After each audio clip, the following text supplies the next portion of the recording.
Good evening, family. Good evening, family. Thank you guys for tuning in.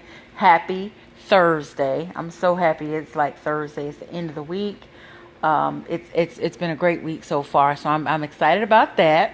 Thank you guys for tuning in. As you know, I've launched this campaign. It's a very exciting campaign to me. It's National U Day, and I told you that over the next few weeks, up until August 4th, which is the National U Day, I'll be interviewing various people in various professions as we talk about self-care.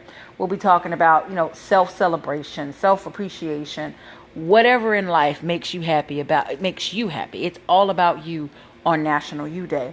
So I invited my next guest, and like I said, I'll be bringing in various professions. I've invited Tiffany Hubert, a native of Tampa. She's the founder of Scope Creative and Sistas in sports, and she's also a writer currently for the N.F.L. Thank you for joining me, Tiffany. Thank you for having me, Keila. I really appreciate it. And as you know, I thank you for joining because this is something that's very near and dear to me. So as you know, I wrote greeting cards. I started my own line of greeting cards. And as I've met various people, not just with the greeting cards, but as a realtor and in life, over life, as I've been, doing different things in community and or ministry, I saw one thing consistently I've seen is that people spend most of their life playing various roles: mother, wife, husband, son, daughter, student, employee. You get it. So they spend most of their life playing these roles, but never really playing the role to self. Never really self-appreciating, taking the time to, just sit back and just breathe in what you enjoy, what you want to do, what you want life to be for you. So National U Day was the way I thought I could get a conversation sparked, get people to thinking about, what do I do for self-care? Like, do I ever sit down and just breathe for myself? No kids, no husband, no whatever. Do I ever do that? And that's what National U Day is all about. And so because you are quite busy, here you are, like I said, you founder of Scope Creative, founder of Sistas in Sport, and you're writing for the N.F.L., which is very busy. That's busy. You're a mom of a toddler, a busy toddler at that. Tell us, how are you keeping all that together? Oh gosh, well, I think it kind of comes into my everyday profession, and kind of how I got into the profession is writing. I've always had a love for writing, even as a child. Journaling, even when I got in trouble for having a diary and journaling, I've always kind of found it therapeutic to write down my thoughts. As an adult, even when I was not titled as a writer, I still would write and journal and write different things that I had ideas about through entrepreneurship and things that I wanted to do.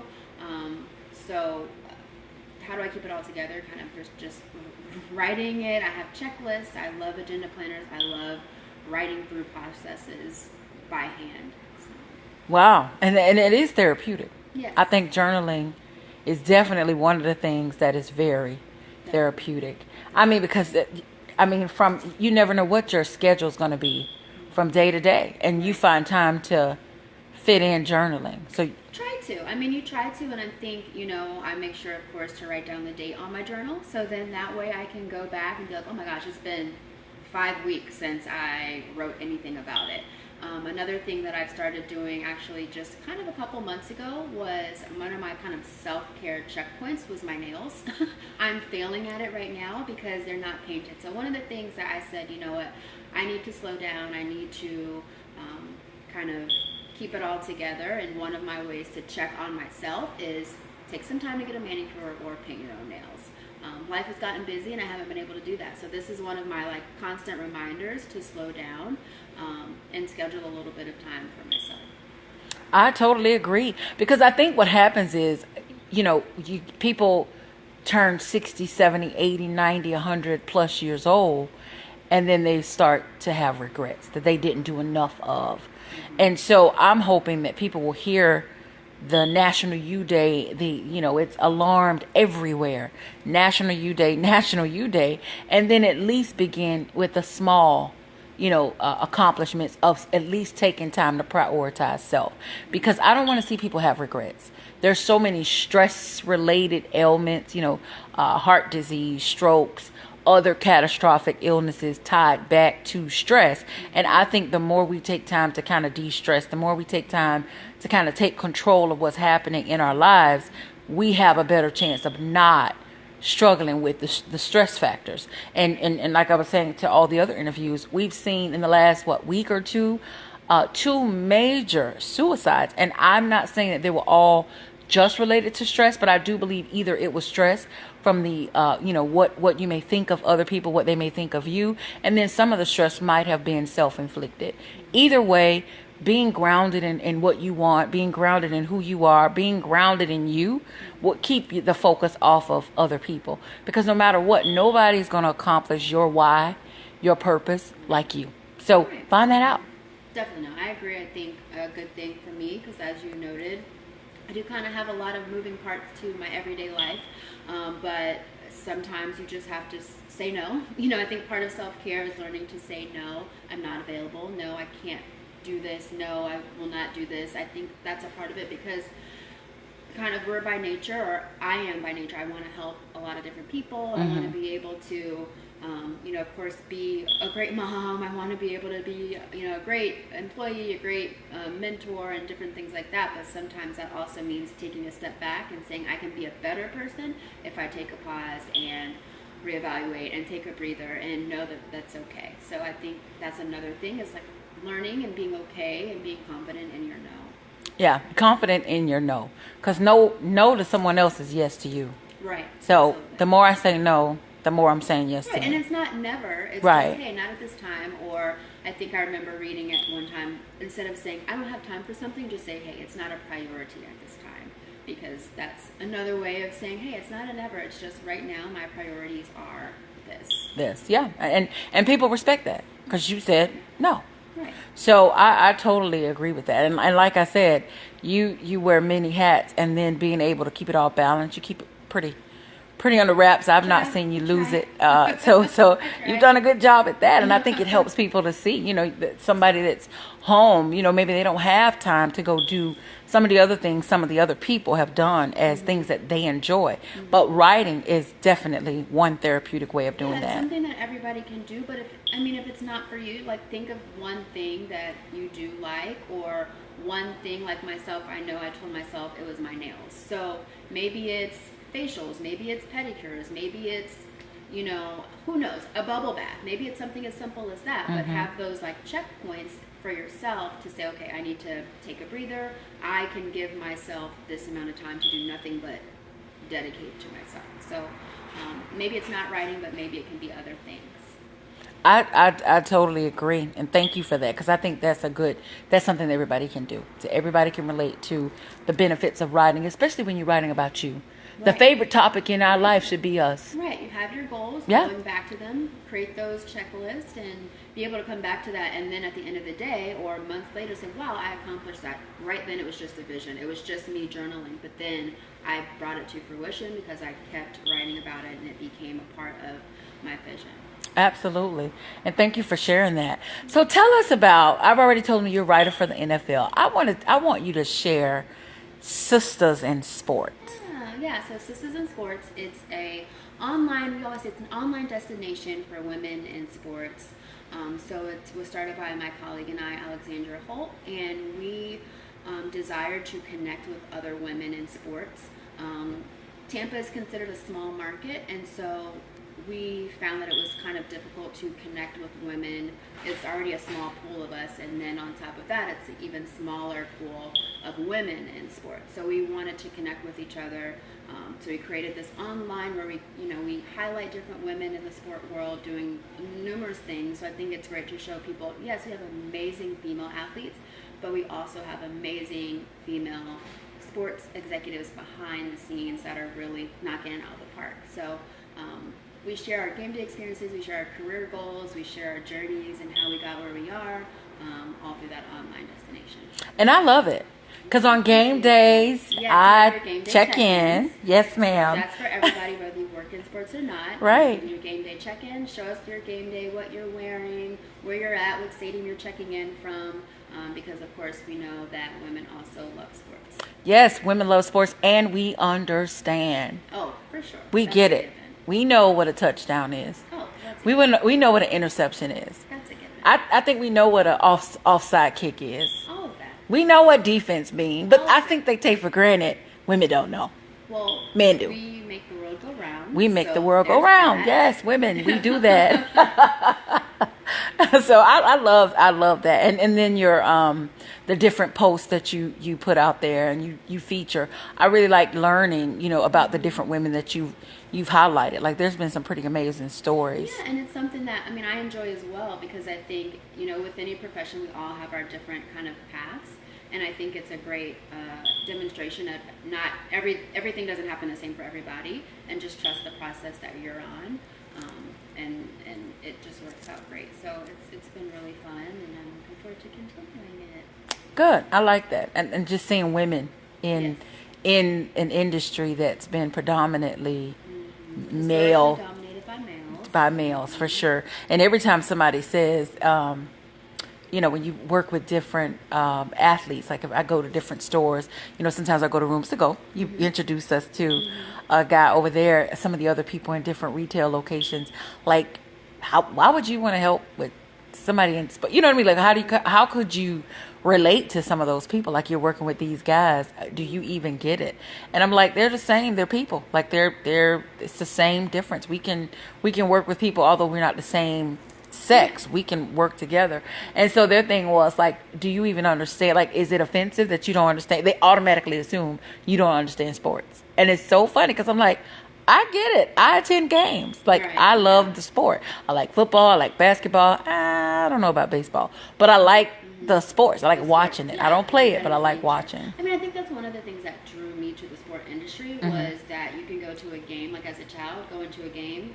There's people from all walks of life. Right. And so to say that this person looks like this so they wouldn't know what you're talking about is just not true, because for me, that's one of the things that drew me to sports is you're coming together, and it doesn't really matter what side of the fence, table, party you're with. You're either rooting for or against a team, and even that has camaraderie in it, because you can be sitting by the other fan and you guys get a little rowdy, but it's all in good fun. So all in good that's fun. one of the things that kind of drew me to sports. And you said it. So the next time you see me at a game, know that it's all in good fun, because I totally enjoy. You do. You do. You definitely. Totally enjoy sitting next to the opponent. I enjoy. Not encouraged for Keela, however. Correct. Not encouraged for me, but I enjoy it. So Yes, it's for I like. the love of the game. Yes, for the love of the game, and I like seeing women in that sport. So, how long do you see yourself going into, like a radio show, maybe a blog, YouTube channel with Sisters in Sports? For sure. I definitely see growth with Sisters in Sports. I think that we're just only beginning. I think, as you mentioned, like we all, or both of us, my colleague and I both kind of have a lot of moving parts in our life. So I think it's one of our things, of course, kind of going back to that self-care. Both she and I have an entrepreneurial spirit, and we want to run a business, and so it's one of our things that we kind of keep on each other with, all right, we need to do it, we need to get this done and get that done, because when you're working a normal 9 to 5, so to speak, and you have this passion project, it's important to kind of keep that going, because that's what fuels you. So that's also kind of another self-care thing, in terms of what are you doing working on yourself and to generate wealth for yourself beyond clocking in and clocking out. So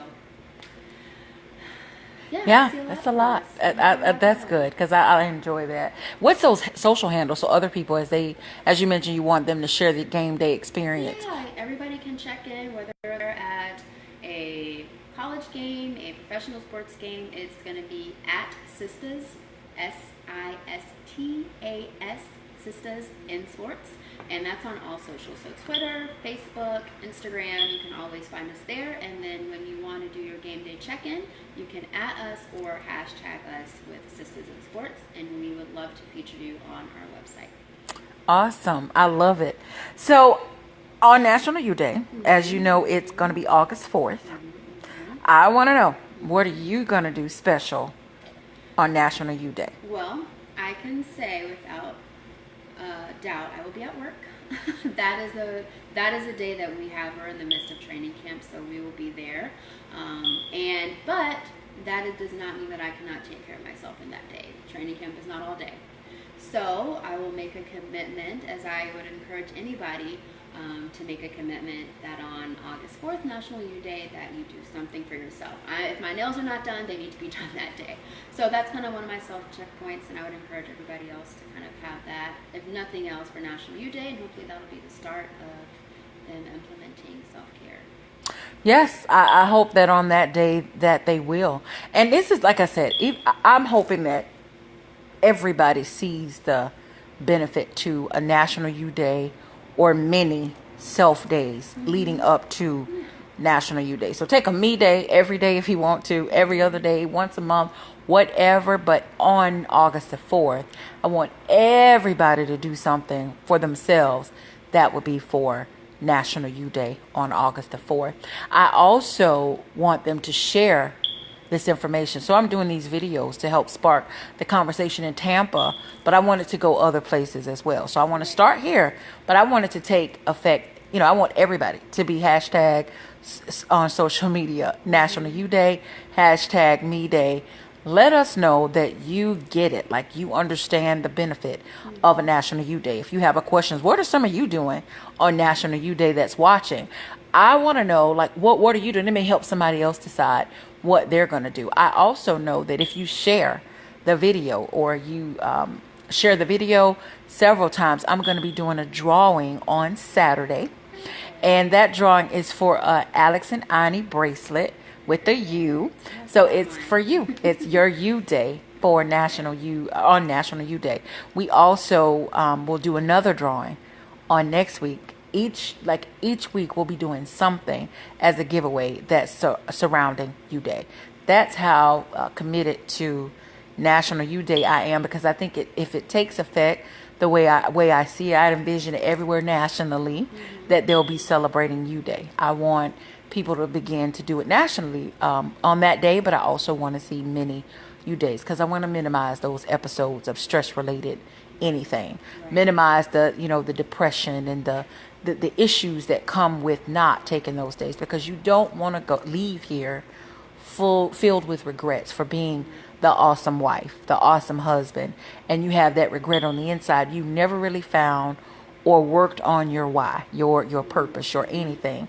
Youth Day can definitely help stimulate that. Maybe you'll identify it from journaling. Maybe you'll ask the right questions or start doing something that interests you.